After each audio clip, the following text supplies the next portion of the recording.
Now, please welcome Lanesha Debar de la Ben, President and CEO of Northwest African American Museum, who will introduce tonight's speakers.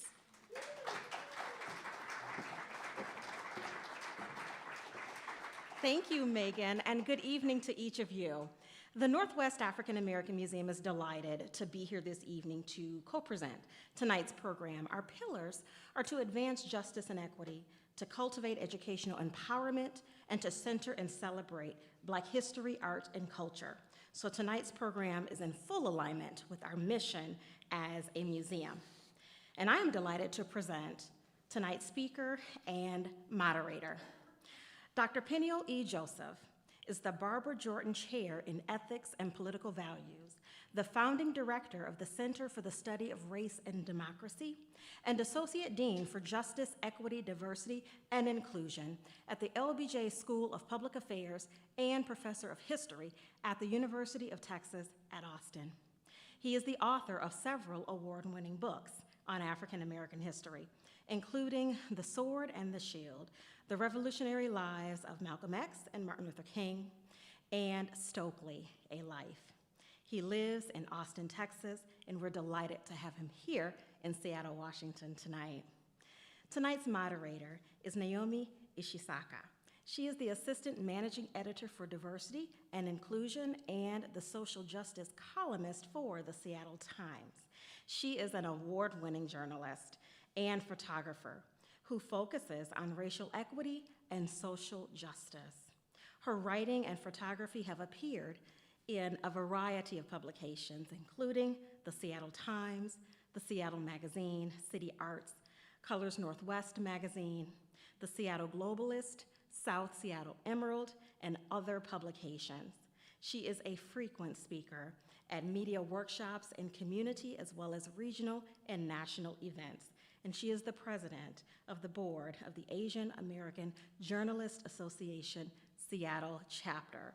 Please join me in welcoming to the stage Dr. Peniel E. Joseph and Naomi Ishisaka.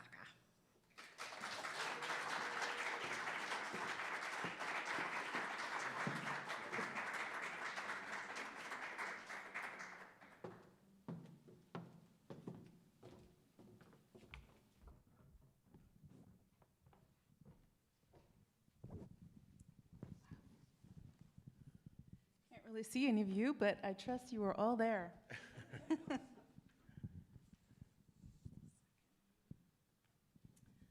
Well, thank you so much to Town Hall for having us here. It's great to have this conversation, and I'm really excited, having read this book, to get into this conversation with you. So, well, thank you, Naomi, for being our interlocutor this evening. I'm delighted and honored. Thank you so much. So for folks that haven't, just to get right into it, for folks that haven't read this book, and I think that's probably most of the audience right now, can you just explain what you mean by the 3 phases of Reconstruction? Yeah, and you know, it's a great opportunity to say what the book is about and what it means to me, because this book is a blend of memoir, history, and cultural and political criticism, and it really looks at 3 different time periods. The first Reconstruction from 1865 to 1898, these are the years I describe as years of pain and hope in the aftermath of racial slavery, the Reconstruction Amendments, birthright citizenship, the end of slavery, voting rights for Black men, and really the hope and promise of multiracial democracy, Reconstructionism. And that's going to be really pushed back by redemptionism. And redemptionism, it's really going to be the advocates of white supremacy. You know, some of them are implicit advocates, some of them are explicit advocates, and we're going to talk about that this evening. The second Reconstruction is 1954 to 1968, at least the high points, the Brown decision, all the way to the assassination of Martin Luther King Jr., April 4th, 1968. And in between, when we think about that second Reconstruction, some highlights are going to be, or really some indelible events are going to be the lynching of Emmett Till on August 28th, 1955, the 381-day bus boycott, really led by Rosa Parks, who was an activist, E.D. Nixon, And Martin Luther King Jr. is the spokesperson for that. He becomes the main mobilizer of that. The 1957 Little Rock Central High School crisis, where Eisenhower sends in the 101st Airborne to help desegregate Little Rock. And we've all seen the pictures of screaming white mobs at these black children, right? Trying to just go to school. 1960 is gonna be the start of the sit-in movements. February 1st, 1960, that Woolworth's lunch counter in Greensboro, North Carolina is now a civil rights museum, right? And that's gonna be the lead to the founding of the Student Nonviolent Coordinating Committee, SNCC. And SNCC is really gonna be the most important grassroots civil rights organization of the 20th century. In certain ways, short-lived in comparison to the NAACP, but really what SNCC does is try to bring small d democracy to parts of the United States where it doesn't exist. Over time, that's gonna be a multiracial effort. You know, by 1964 in Freedom Summer, there's over 1,000 white volunteers who come down to Mississippi. A lot of Jewish folks who come down to Mississippi who are helping and building these coalition politics. And they're standing in solidarity, at the time at least, which goes beyond alliance. Solidarity is what you need. I come from a union family, and I talk about my mom in this book. My mom works at Mount Sinai Hospital. My mom's 83 years old. And for 40 years, I'm the proud son of Haitian immigrants. I talk about that too. Born and raised in New York City. And solidarity means something different from alliances. So when we think about those sit-ins, by 61, it's the Freedom Rides. By 62, it's the desegregation of Ole Miss. James Meredith becomes the first black student at the University of Mississippi. 63 is Birmingham, March on Washington, Medgar Evers, John F. Kennedy's June 11th civil rights speech, the race speech. 64 is going to be Freedom Summer and the murders of Schwerner, Cheney, and Goodman, and the passage of the Voting Rights Act.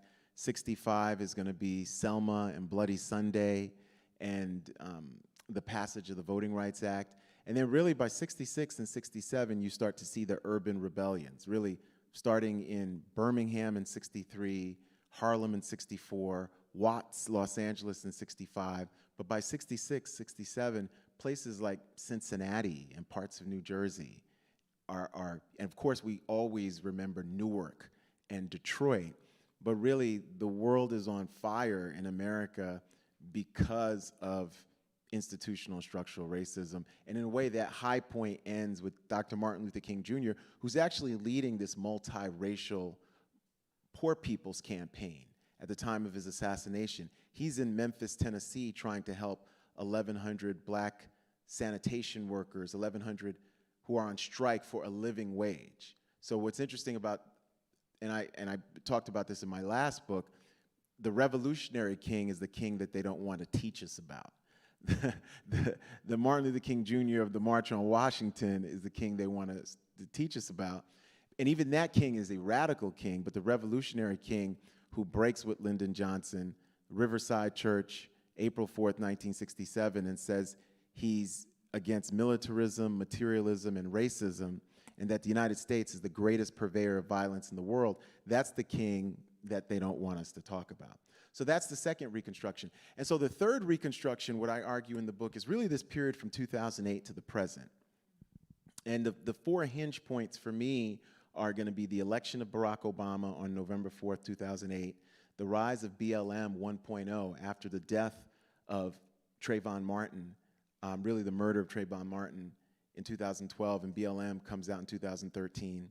The rise of MAGA and Donald Trump and these redemptionist impulses in 2016. And then finally, everything that happens in 2020 all the way to the present, because 2020 shows us what's so interesting, the echoes of 2020, when it was happening, people kept talking about the 1960s. And my argument, and this is one of the reasons why this book is in existence, was that we should, yes, I got the 1960s, but we should be looking at the 1860s and the 1870s and the 1880s for us to really understand what's happening.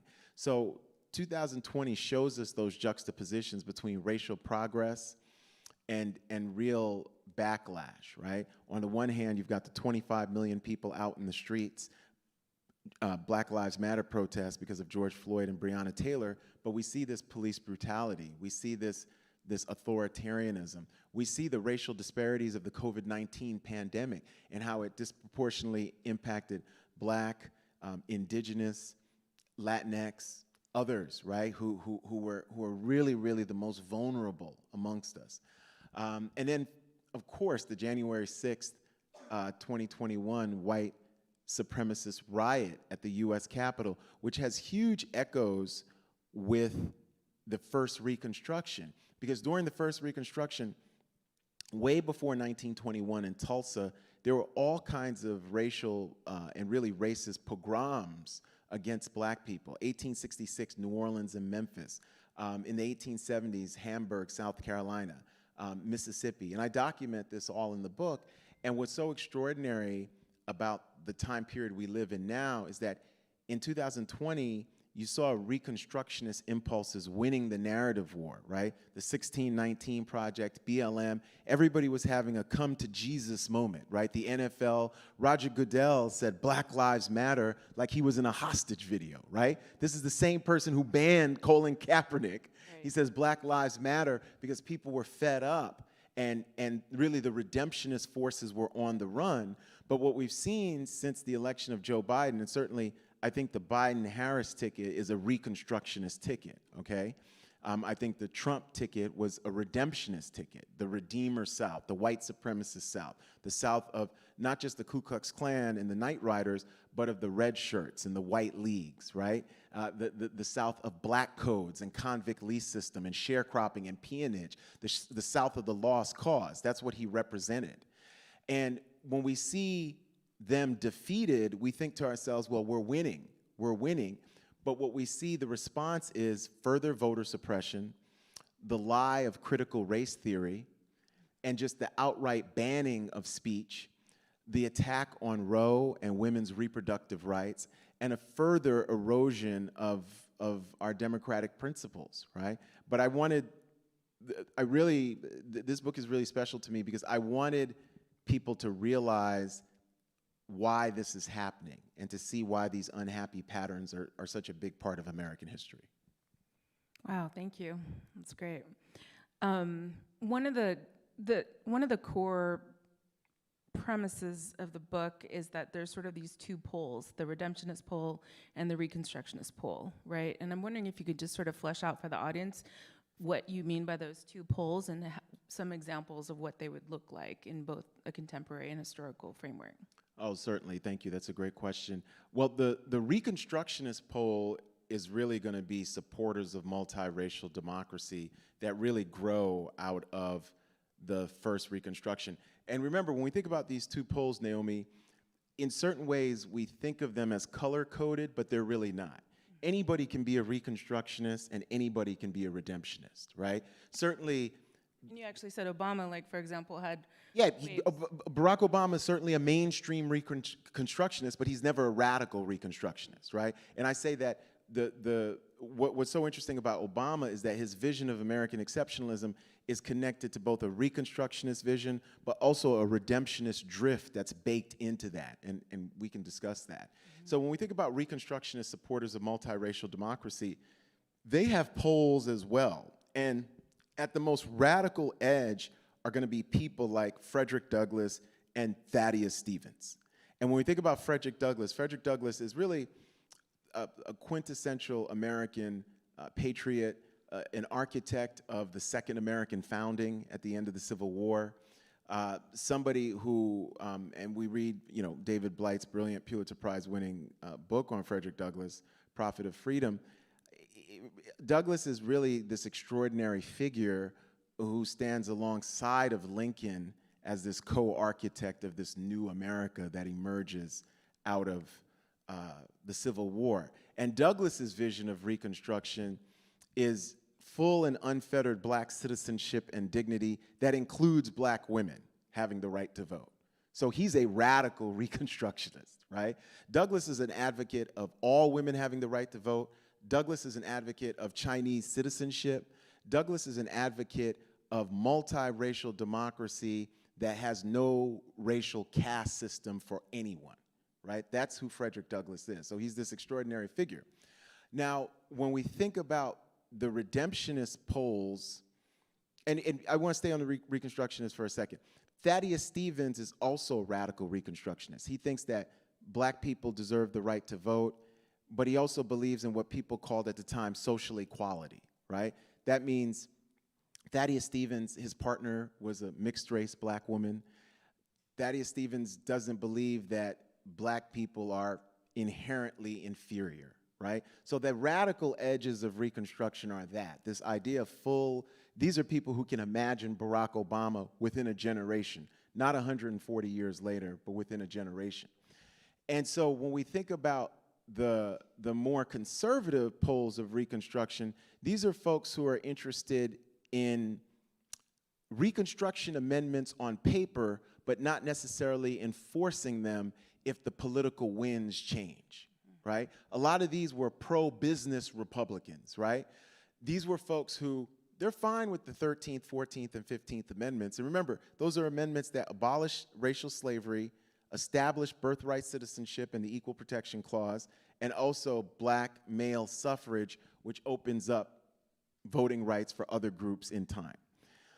So they're not interested necessarily in enforcement. So those are kind of the poles of Reconstruction. When we think Reconstructionists, when we think about redemptionists, these are advocates of white supremacy, but they also have radical, moderate, liberal poles as well. Some of these advocates of white supremacy, sometimes called scallywags, were actually willing to cooperate with a Republican-led South, which included black men as elected officials, as long as they could get their piece of patronage, right? So these weren't people who liked black people. These weren't people who loved Lincoln. These weren't folks who liked what happened in the Civil War. They would have preferred a different outcome, but they were willing to go along with this new Jerusalem if this was where the political winds were taking the country, right? So those are sort of, when we think about redemptionists, you might even call them sort of a liberal wing of redemptionists or an opportunist wing of redemptionism. There's going to be a more mainstream wing of redemptionism, and what these redemptionists try to do is really push back against black citizenship and dignity through public policy, through laws, through legislation, through black codes that circumvent the Reconstruction amendments, right?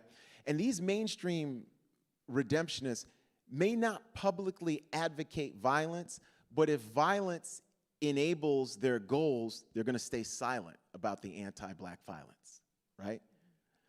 And then there's the real radical redemptionists. And these are the folks, sometimes elected officials, former Confederates, former oligarchs from the white planter class in the South, who are openly calling for a repudiation of the Reconstruction amendments, openly calling for basically a re-enslavement of black people by another name, by other means. You know, Doug Blackman has the great book, Slavery by Another Name, another Pulitzer Prize winner, which looks at convict leasing. And the convict lease system is really the precursor to the fines and fees and the consent decrees that we all see now in the aftermath of Ferguson, in the aftermath of Baltimore, in the aftermath of all the Black Lives Matter disruptions, but we also saw them in the 1960s. So the convict lease system actually arrests and fines and imprisons black children,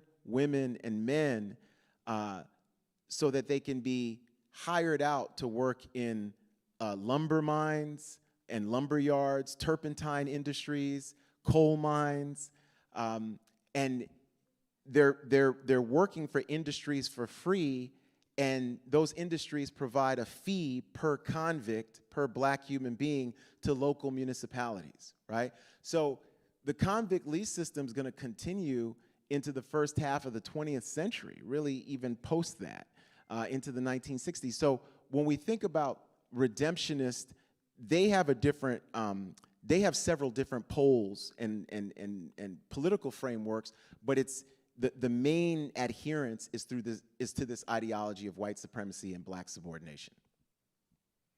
Thank you. That's a great great explanation of something that is in the book, so thank you for that.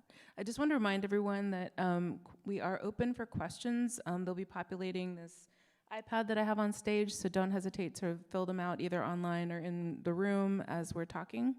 So speaking of redemptionist, you talk in the book a lot about the lost cause narrative, and I'm wondering if you could explain that to the audience, what you mean by that, and how that sort of narrative would manifest today. No, that's a great question. Thank you, Naomi. And so much of the book is about the power of narrative, so this is a great segue into that and storytelling. So one of the arguments in the book is that the stories we tell each other about America and American democracy allow us to co-create our reality for good or for ill. And so part of the reason why I'm a big advocate of talking about hard history and the complex history, Martin Luther King Jr. called it a bitter but beautiful struggle. So the beautiful parts of American history, but also the bitter parts of American history, is that will allow us to have the politics, the policies, the culture, the framework to actually do better and to transform those bad parts of our history into something, what Dr. King called building that beloved community. The Lost Cause is a narrative of white supremacy that explains away Reconstruction as a major mistake. It justifies lynching by saying that black men during Reconstruction were just trying to sexually assault and rape white women. It says that black politicians, and remember, black politicians are the people who founded and funded the first public schools in the United States. They funded infrastructure. I've got the quote from Thomas Miller from 1895 where he says, we were 8 years in power, and he's talking about 1868 to 1876, and here's what we did. We transformed South Carolina, we rebuilt the bridges and the levees, we institutionalized anti-poverty and hospitals, we created public schools, and now we are being disenfranchised from the reform that we created in this state of South Carolina, right? And that's the true history of Reconstruction. But the Lost Cause is a major lie. And what that lie says is that Reconstruction was a bad thing. Black people were, like in the Thomas Nast cartoons, gorillas and apes and monkeys in the halls of Congress, right? Who were undeserving and unfit for citizenship and never had any dignity. And that lie becomes institutionalized in novels, in literature, the 1905 Thomas Dixon novel, The Klansman, the 1915 D.W. Griffith film, Birth of a Nation, where you have white actors in blackface pretending to try to rape white women, and the Klan is lionized as heroes. Woodrow Wilson says that film is history writ in lightning, and Woodrow Wilson is one of the presidents who presides over national reunion on the backs of black citizenship and dignity, right? So that Lost Cause, and Archibald Dunning, the historian at Columbia University, it's gonna be in our textbooks. John F. Kennedy at Harvard University is gonna imbibe the lie of the Lost Cause. He's not gonna repudiate it until 1962 and 63, where he tells Bobby Kennedy, and I have this in the book, that Thaddeus Stevens was right. I was wrong. I got the wrong history, because when he's trying to desegregate and help desegregate Ole Miss, he finds that Governor Ross Barnett and Southerners in Mississippi, they act like he is their Thaddeus Stevens, and he's their Abraham Lincoln, and he is this monstrous president who needs nullification to stop his authoritarian advocacy of Negro domination, right? So when we think about that Lost Cause, it's so important, because the Lost Cause justifies Tulsa. It justifies New Orleans and Memphis. It justifies, through really 3 different periods of Reconstruction, anti-black violence, dehumanization, and demonization. And what's so interesting for us, Naomi, is that by the second Reconstruction, because of Martin Luther King Jr., because of the Ella Bakers and the Fannie Lou Hamers, Reconstructionists actually upend parts of the Lost Cause narrative. Not all of it, but parts of it. And we can see that in John F. Kennedy's June 11th civil rights speech, where he says that civil rights is a moral and political good. He says a revolution is happening. He says those who do nothing invite shame and violence. Those who act boldly recognize right as well as reality, right? And he says that it's been 100 years since the Emancipation Proclamation, but black people still are not free and are not citizens. This is the President of the United States saying this, right? And of course, Martin Luther King Jr. helps that Reconstructionist narrative with the I Have a Dream speech. So in a lot of ways, Reconstructionists actually win the narrative war during the heroic period of the Civil Rights Movement, and in a way, they establish a rough racial justice consensus between June 11th, 1963 and June 25th, 2013, which is the Supreme Court Shelby v. Holder decision 5-4, which really upends that consensus by taking away Section 5, the pre-clearance section of the Voting Rights Act, right? And those 50 years are imperfect, but those 50 years give you the most black, and not just black, the most black, indigenous, AAPI, Latinx, queer, women leadership in American history, wealth in American history, Fortune 500 CEOs in American history, representation in higher education in American history, representation in elite institutions in American history, representation in sports, athletics, entertainment, arts, and culture in American history. So when we think about that 63 to 2013 period, it's not perfect. We should have done better, but it's certainly nothing to sneeze at when you think about the earlier periods of Reconstruction. Is there a contemporary example that you can think of where that lost cause sort of narrative shows up in like our modern life? Oh, absolutely. I think the assault against the 1619 Project and what we're calling anti-critical race theory is absolutely the lost cause. And again, it never died, but it's certainly 3.0 during the Third Reconstruction. The idea that telling our kids the truth about Japanese internment, telling our kids the truth about settler colonialism and the war and the near genocide against indigenous people, telling our children the truth about what this country did to the white working class as well, and what it did to black women, and what it's done to queer folks, that's going to make them unpatriotic, that's going to make them hate the country. That is all part of a lost cause narrative, because lost causers believe the only way we can love the country is by lying about the country. I think a completely different thing. I think that we're strong enough to understand the truth, and we have to teach histories about racial slavery, the Holocaust, what we've done to Latinx populations, what we've done not only to Mexico since the 19th century, but what we've done in our complicity with what happened in Haiti and Cuba and South America and Latin America and even parts of the United States when we think about what we've done to Hawaii, how we acquired Hawaii. How we acquired the Louisiana Purchase is because of the Haitian Revolution, but we were part of an embargo against the Haitian Revolution because of Thomas Jefferson. This is really, really important. But we also have to talk about the labor movement. We have to talk about the feminist movement. We have to talk about the civil rights movement. We have to talk about how Chinese immigrants fought to be citizens in the 1890s, even up against the Chinese Exclusion Act and other racist and xenophobic legislation. We have to talk about black people trying to repair this country, even through Jim Crow, by fighting in every single war that the United States has had, right? So we have to talk about the bitter and the beautiful. We have to talk about the tragic and the triumphant simultaneously, right? The only way you get to love your country is when your country loves you back, right? And part of that reciprocal relationship is finding out the truth of the country and why these unhappy patterns of discrimination and inequality continue to persist, really for all of us, but certainly endemic in a very specific way for black people. Like Derek Bell reminds us, black people are the faces at the bottom of the well. Isabel Wilkerson, too, in the book Caste, because what racial slavery creates is a caste system. And we have to think about a caste system as a ladder, right, where there's a top and there's a bottom. Blackness is at the bottom. This whole country is situated, and the organizing principle is anti-blackness.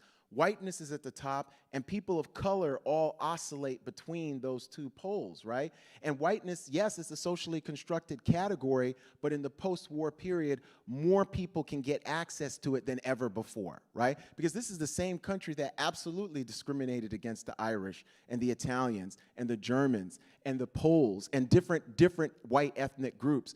But post-World War II, and this is a country with a rich and continuing history of anti-Semitism. Rich and continuing history of anti-Semitism.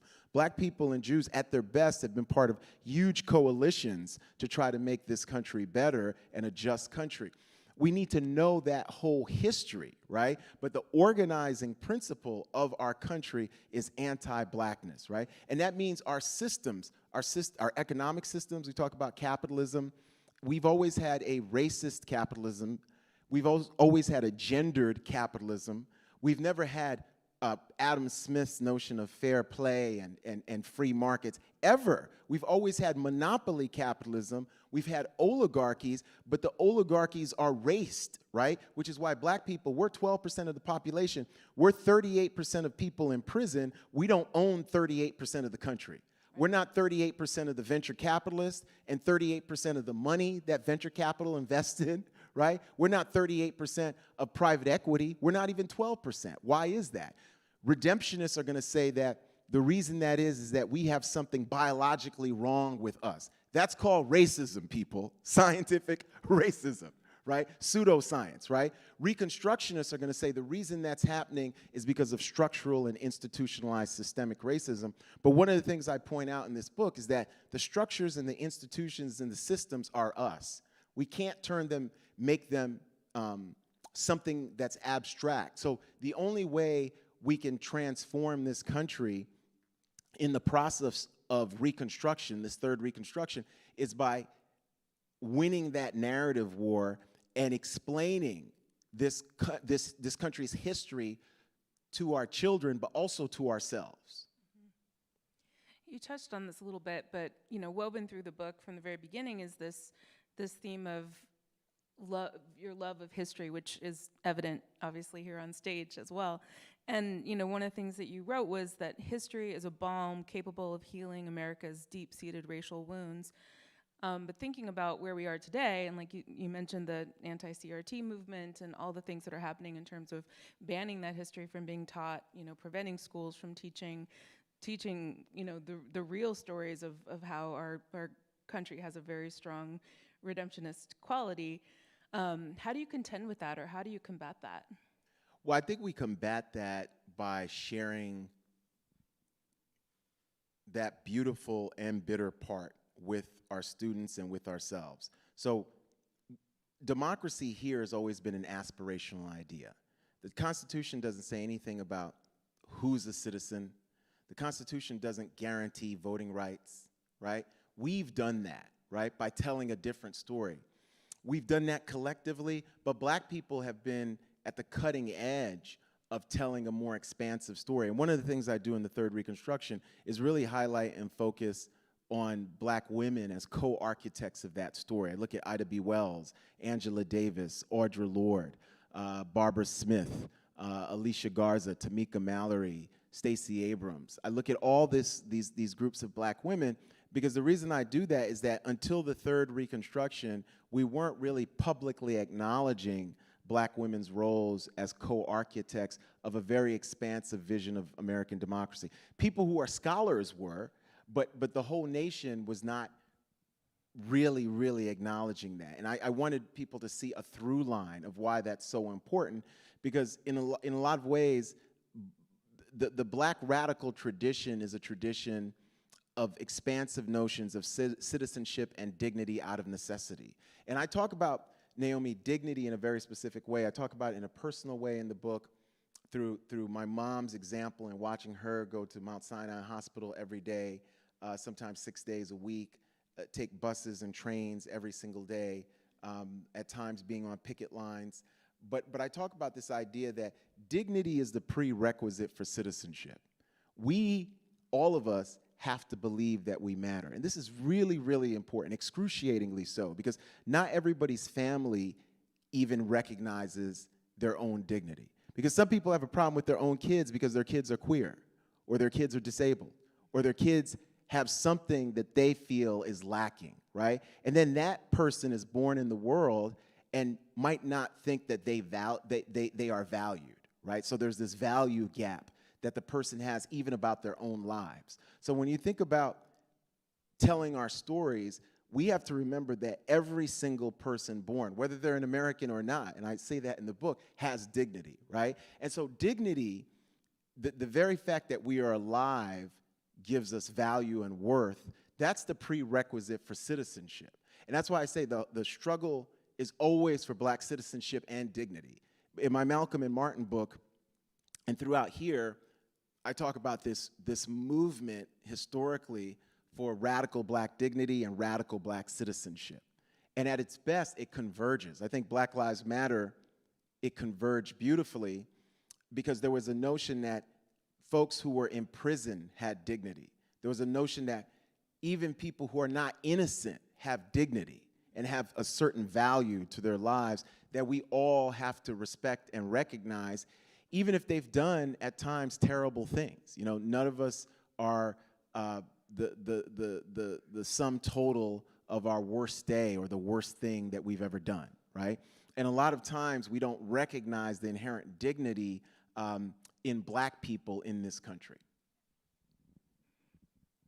Thank you. Just want to remind folks that you can submit questions online, or we can also open it up for questions from the audience here in a few minutes, but just want to make sure you get those questions in. There's some. Yeah, I mean, people are submitting them online through the, but you can also do that when we get to the. Oh, it didn't work. Yeah, I think we can do that in a few minutes. I'm all for that. Yeah, we can do it the old-fashioned way as well. But we do have some questions that have already come in that we'll go through as well. I was going to ask you about the women and queer women and trans women and all the ways in which you've sort of centered folks that have historically been excluded from some of these historical narratives, but you already did a great job of talking about that.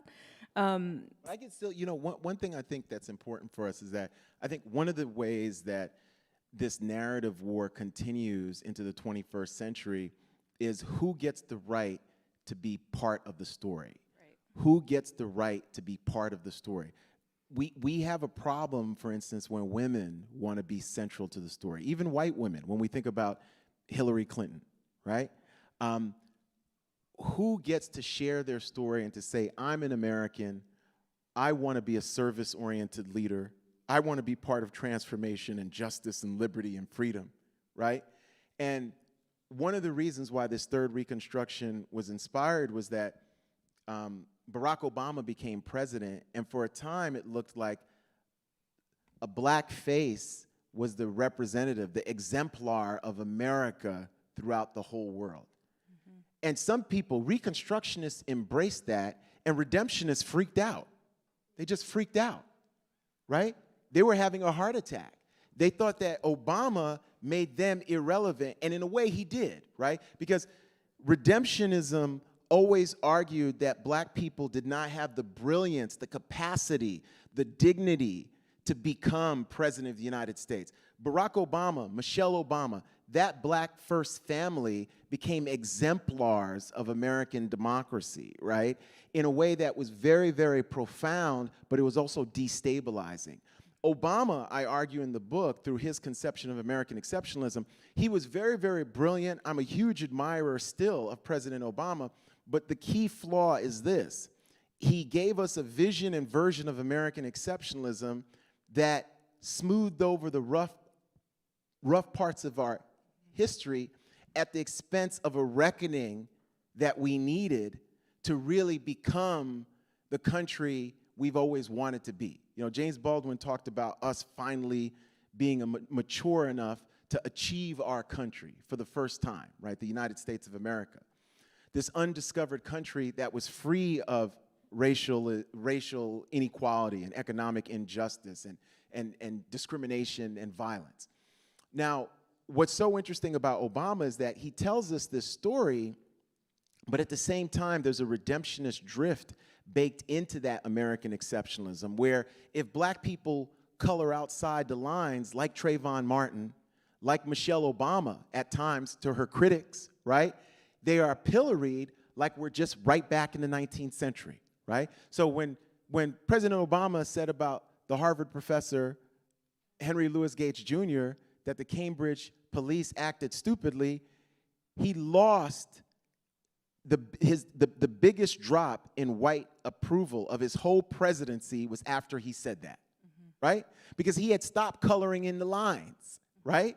And so what's interesting about President Obama, he becomes this exemplar of this sort of glorious notion of black citizenship, but Black Lives Matter is an exemplar of black dignity, right? So all black people couldn't be Obama and be in that bubble. They couldn't all go to Harvard Law School. Everybody can't go to Princeton and Columbia and Occidental, right? Everybody can't go to the Punahou School. Not everybody, right? They don't have enough seats for all of us, right? We could raise our hand. I want to go. I want to go to school in Hawaii, right? But so what Black Lives Matter said was, what about us? What about the people who are in Ferguson, who are living below the poverty line? What about the people who are getting the fines and fees? How come black people have to be innocent, right, in order to be treated with respect? How come they have to be elites in order to get access, right? That shouldn't be if the civil rights movement and the Second Reconstruction actually worked. So one of the things I talk about is that creative tension between BLM and Obama. Because when they meet in the Oval Office at the White House in 2014, December of 2014, in the context of Michael Brown's murder by the Ferguson PD, Barack Obama couldn't have imagined a Donald Trump presidency, I say. And the brilliance of Black Lives Matter is that they could. Right? That they could, right? Because they had a deeper understanding of the country than the president who, in 2004, had given us this glorious speech at the Democratic National Convention where when he was just a 42-year-old state senator from Illinois running for the U.S. Senate, and then 4 years later, he would be elected president. From the time of that speech, he's elected president 4 years and 3 months later. I mean, the only other person who has such a meteoric rise is Lincoln, who loses a Senate race in 1858 and becomes president 2 years and a few months later, right? That's the only comparison when we think about a person's public political life. Lincoln and Obama, in terms of just the trajectory, it's just an amazing trajectory, right? So when we think about Obama, BLM, the stories we're telling, Trump and MAGA, what we need to do in 2022 is have the courage of our convictions, right? And this is why I was really centering black women. They've always had the courage of their convictions to tell a story about America, even when they were receiving pushback and saying, you don't deserve to be at the center of our American story. That's why it took us, Naomi, so long to have a black woman on the Supreme Court. And even when she was being confirmed, she has to go through a gauntlet of anti-black racism and deep misogyny and deep sexism and just foolishness. Twice or three times as qualified as the next person. Yeah, and she has to have extraordinary credentials, right? So that's what I'm really, really happy about in terms of sharing in this book, is this idea of stories and narratives and the power that we all have to create a different world, a transformative world, and to really build that beloved community. But it's not going to be done by lying to ourselves. It's not going to be done by patting ourselves on the back. It's not going to be done through unearned celebrations and unearned rapprochement, right? We need truth, justice, and reconciliation. The reconciliation doesn't come on the cheap. It never has, right? Because you can only have reconciliation when you have justice. Right. And just the stories of the women in this book are worth reading it alone. There's just so many incredible stories, and they're so in-depth and so broad. I want to ask one more question before opening up to audience comments or audience questions. You wrote that, quote, the George Floyd protests created a justice effect that reverberated through major American institutions and at the core of the nation's unfolding racial and political reckoning. And I'm wondering if you think that justice effect is having staying power. I think it does, but I think these are archipelagos, right? I think that they're depending, you're going state by state, neighborhood by neighborhood, right? And the stories we're telling ourselves. There's been a huge backlash, and at the same time, that backlash is coexisting and analogous with progress. And that's what people, and one of the things, people, when people ask me, well, what has Black Lives Matter achieved? Give me the tangible thing it's achieved. Here's what I'm going to tell you. Without the Black Lives Matter movement in coalition with others, but the spurring of BLM, especially in 2020, there would be no Biden-Harris administration. Without the Biden-Harris administration, there would be no American Rescue Plan and the some $4 trillion that's been invested in the economy. It's going to be over the next decade. There'd be no loan forgiveness. There'd be no Inflation Reduction Act. There'd be no equity executive orders. There'd be no efforts at reparations for black farmers that have been discriminated against for over 150 years. So there are real tangible policy impacts that have happened. Now, the George Floyd Justice and Policing Act wasn't passed. The For the People Act wasn't passed. The John R. Lewis Voting Rights Act wasn't passed. All those things weren't passed, but other things were. So I would say that without that, and some local municipalities have tried to reimagine public safety as well. So I do think that justice effect is still alive, but I also think that we're facing, just like during the first Reconstruction and the second Reconstruction, a huge backlash by redemptionists. And again, those forces, one of the things I'll say, my final word on this is that when we think about redemptionists, there are explicit and implicit forces of redemption. So some of the people who even vote for redemptionists don't think of themselves as redemptionists, don't think of themselves as racist. They're just supporting policies that have a racist effect, right? A lot of the reasons why they can sort of feel that they are not racist is that they don't know this history, right? I'm convinced that enough people are actually willing to hear out a different narrative. Of course, there's going to be some people that you can't reach, but I'm always convinced that people want a story where they see themselves in it and they understand why things are happening the way they are, or at least they understand better. So if we can tell a different story, right, and where we're not so caught up in our ego and our vanity in terms of as Americans, right? Reagan called us a shining city on the hill, but refused to understand we haven't always been that shining city on a hill for everyone, right? And it becomes, well, why? And can we become that shining city on a hill for people who are, we're living in, we're right here in Seattle. There are homeless folks in Seattle, homeless folks in Austin where I'm from. There's homelessness, there's health insecurity, there's people who are mentally and physically unwell in this country. We are the richest country in the world. Why is that happening, right? So part of it is if we tell ourselves a different story of how do we actually take on the moral and political responsibility of citizenship? How do we take on the moral and political responsibility of being good neighbors, right? If we're gonna call ourselves Christians, how do we take on the moral and political responsibility of being a Christian and being the Good Samaritan, right? And so those are all questions that we have to ask in our time more than ever, but I think our history provides us a context to answer those questions.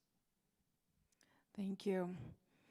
I want to move to audience questions. The first one was, why call it redemptionism instead of white supremacy? Well, I think that redemptionism is the key to understanding white supremacy. Because I think one of the things that people don't understand with white supremacy, and again, I think a lot of the whole book goes back to this, is it's a story. It's about a story we tell ourselves. Just like Black liberation is a story.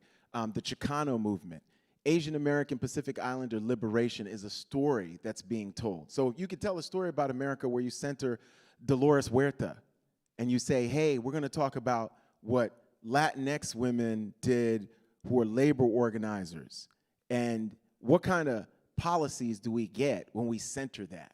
How do we treat farm workers? How do we treat domestic workers? How do we treat undocumented workers if we center Dolores Huerta? What happens if you center Fannie Lou Hamer? And there's a brilliant book, Until I Am Free by Keisha Blaine.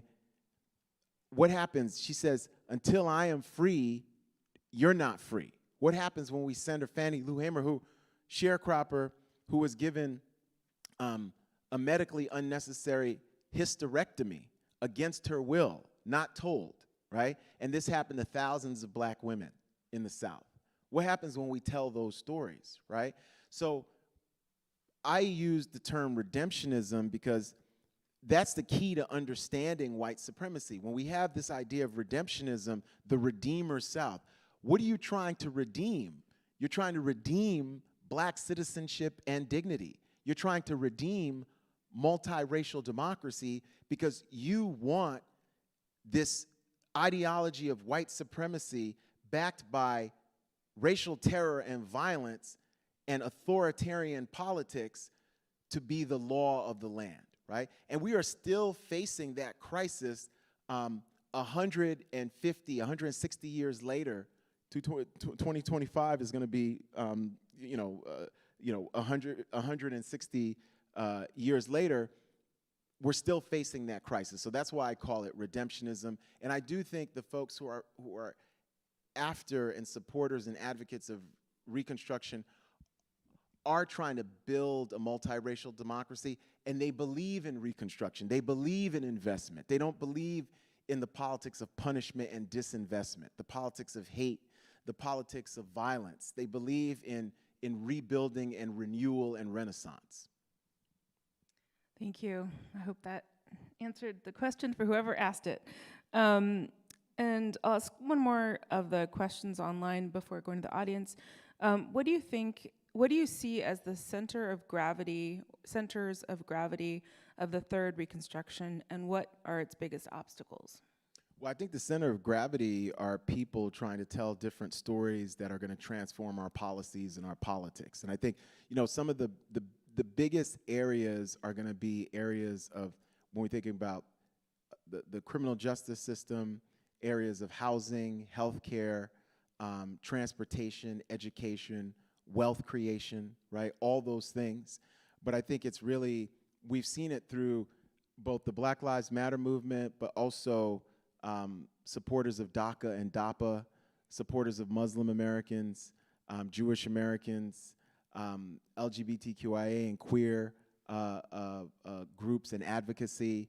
We've seen it all across the board with March for Our Lives, the Women's March. So I think it's about people transforming American democracy and telling a different story and mobilizing. And I think the biggest obstacles is the authoritarian, really fascism that's been on display by aspects of the far right wing that have captured one major political party and have really further distorted American politics. But I can show you historically during Reconstruction where we had, at that point, it was the Democratic Party that was the authoritarian right-wing pro-slavery party, right? So this has happened before. It's just that the parties realigned in the 1960s. So Barack Obama, we think of him as winning as a Democrat. Obama, obviously, his lineage is from Lincoln and Frederick Douglass, who were Republicans, who were GOP. And the contemporary Republicans are the historic pro-slavery Democrats, and they are the Dixiecrats of the 1930s and 40s and 50s and 60s, right? So when you think about Strom Thurmond, who becomes a Republican, when you think about the George Wallaces, when you think about the Barry Goldwaters, truthfully, historically, they would have been more comfortable in the party of John Calhoun and the Democratic Party, yeah. So I think that the biggest obstacle are those folks in the United States who don't believe in American democracy and our foundational principles. But remember, those foundational principles have been expanded on by black women, by white women, by Asian women, by Latinx women, by queer folks, to turn what the founders were saying into a much bigger and broader vision, okay? Because again, the founders, Naomi, they didn't imagine us on this stage, right? They didn't imagine us, right? So we've transformed it. So we have transformed the country's original meaning without throwing out the Constitution, without throwing out the Declaration of Independence. But we're at a point as a multiracial democracy, we need to move past what the architects of that democracy thought as well, right? So this idea that every single thing they wrote is sacrosanct, and the people will talk about originalist intention. On its face, it's absurd. It's absolutely absurd because it's 250 years ago in 2026, right? So what any healthy nation, especially a democracy, does, it evolves over time. So if you find yourself you weren't treating people with disabilities well, you have an Americans with Disabilities Act. If you find you're not treating queer folks well, you have not just Gay Marriage Act, but you do as much as possible in keeping with the times and understanding that everyone's dignity counts, right? Either we all count or no one counts, right? And until we can get that, right? Until we can get that embedded in our policy, and even if we do and get all these great laws passed, we still have to enforce them, and there's always going to be some new issue that comes up, and we have to be flexible enough to say this new group who might be thinking that they're marginalized, that they deserve dignity and citizenship too. Thank you. Want to give the audience a chance to ask a couple questions. Can't really see very well, but who's holding? Got a mic for you. Yep. Oh, okay, great. Yeah, in terms of constructing a narrative these days, what we have is a fragmentation of social media. And I want to know how everybody's got their own little box online and they feed themselves with their own food. How do we bring people together in this age of social media and create the narrative you're talking about? Oh, sorry. It's spaced out here. Well, I think there's a few ways that we can do that, and I think that in certain ways that's been happening. I think one, in terms of our politics and our policies, we used to have through the FCC, 7 p.m. was the family hour. I'm a Gen Xer, so I remember Interplanet Janet and ABC Saturday afternoon specials, and they taught us what a bill was, legislation, the U.S. Congress, House of Representatives. This was all sort of public TV. We can invest more in public broadcasting. We can bring back the 7 p.m. family hour. All those things are things that we can do. We can bring back the equal time doctrine. So if you hear from a progressive person, you're going to have to hear from a conservative person. But there are also major structural things we'd have to do. On some levels, the deregulation of cable and other things that happened both in the 1970s and 80s, but under Clinton as well in the 1990s, we'd have to look and think about those things. Our politics are damaged because of campaign finance and Citizens United. We'd have to transform Citizens United. I think we should have 100% publicly financed campaigns. I think there should be term limits for the Supreme Court, term limits for the U.S. Senate and the Congress, right? President has term limits. How come you can have a senator be there for 100 years? That's anti-democratic. So I think there's a lot of things that we can do, but certainly I think fundamentally when you're thinking about media, we'd also have to think about stopping monopoly capital and the oligarchy that has emerged with what Theodore Roosevelt called trusts, and he was the trust buster. So remember in the 1970s, the phones were broken up into the baby bells, right? And then they've since reconglomerated, right? So we've seen this, both Democrats and Republicans have been about this sort of massive monopoly capitalism and neoliberalism. And neoliberalism, that's a big term for the privatization of public goods and resources. So billionaires own beaches that were once public, and parks and landscapes, right, that were once public.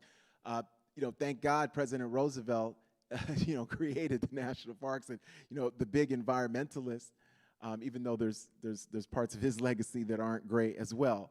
So when we think about this, I think it's a push for a people-powered democracy that is not controlled by the wealth of the few. And in certain ways, in many ways, by the Third Reconstruction, we're much closer to the Gilded Age that came up out of the First Reconstruction. And one of the things is, you have to, what you asked is a really profoundly beautiful question, because that Gilded Age was connected to the anti-black racism and the redemptionism of Reconstruction. Because what you found were Republicans who were pro-business and just thinking about how to exploit Chinese and black labor for the railroad, to build railroads, right? And to create an even bigger, more expansive economy. They pushed that at the expense of black citizenship and dignity and social equality, right? So anytime you find huge masses of wealth being consolidated, you can be sure there's going to be millions and tens of millions of people who are not only being impoverished, but who are being punished as that wealth is increasing. And that happened during that first Gilded Age and that age of the Rockefellers and the Vanderbilts and Carnegie and the late 19th century. Yeah. So we need, part of this Third Reconstruction, we need a new progressive era as well. Thank you for that question. I think we have another one right there. I wonder if you'd speak to the issue of reparations. You know that in Congress, John Conyers and his now successor has proposed H.R. 40, and there's a companion bill in the Senate. And there are a lot of co-sponsors for it. I wonder if you'd speak to that, and also maybe the sort of local efforts at reparations and how do they fit into your description of the Third Reconstruction? Yeah, reparations, I'm an advocate, and I think that you need reparations on multiple levels. Sandy Darity and Kirsten Mullen have a brilliant book called From Here to Equality, Reparations for African Americans in the 21st Century, which I would recommend to everybody here. I think when we think about reparations, I think Darity is an economist, and he looks at the number in 2016 money and says it should be about $12 trillion. It would be $12 trillion over a 10-year period, right? But then people at times within the black community say people have to show that at least one of your ancestors was enslaved, and that kind of, I push back against that, because there are people from the Caribbean like myself who ancestrally are from the Caribbean, but at different points where their people came here, they've been discriminated against in multiple ways in terms of housing, access, employment, jobs. So somehow they shouldn't be sort of left out because they weren't here during the period of racial slavery. Because even after racial slavery, we have every succeeding generation to the present has a reparations case because of systemic racism. It's not just the World War II generation because they didn't get access to the GI Bill. It's not just folks in the 60s who were redlined. 2008, 2009, the Great Recession, Wells Fargo and all these banks had the so-called mud loans for black people, even those with incomes over $200,000. So there's all this predation that's happened historically and continues to happen that's makes a case for reparations. I also think local municipalities should be part of that. Now, they can't give the massive amount, because part of that money, that $12 trillion that Professor Darity has and Professor Mullen, that would bring black wealth to 90% of white wealth. So it would bring parity. So that's why that's the number.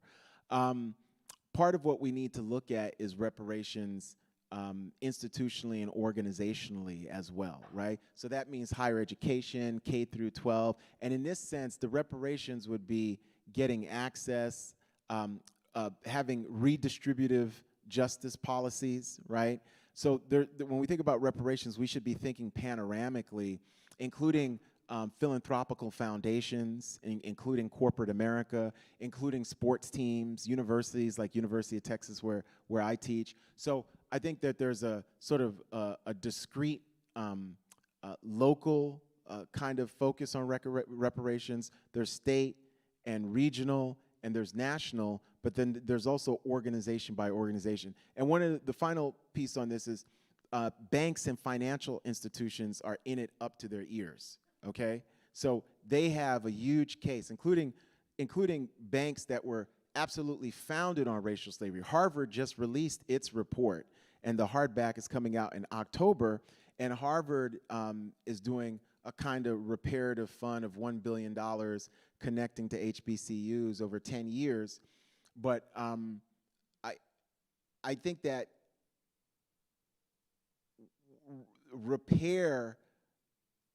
justice is going to require repair. You know, justice is going to require repair, and I think that that's a hard conversation to have. And I also think that, you know, black people aren't the only ones we would have that conversation with, too. I just think that having some kind of black reparations, and certain local municipalities have already done it, set aside housing funds and different things in Illinois and parts of Maryland and others, but other people would have that conversation as well. And I support that conversation. You know, there's a precedent for it with what happened with Japanese internment and the survivors of Japanese internment being not all of them accepted, but getting a sum. There's a precedent with what happened with the Holocaust and in Europe and Germany, paying to the descendants of Jews. And that was Jews who were killed and exploited and robbed, and that was all just. So the problem that I have when people talk about reparations in this country and boo-hooing it is that part of pushing back against it, even when black people push back against it, because like I said, there are Reconstructionists and Redemptionists, it doesn't matter what race you are. Some of the staunchest Reconstructionists are white people, and you can have some of the staunchest Redemptionists are black people, including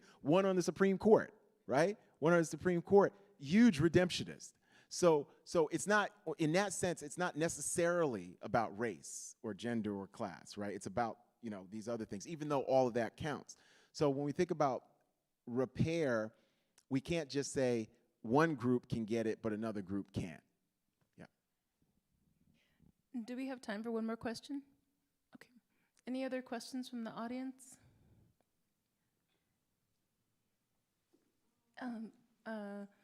Sorry, how about you in the front row?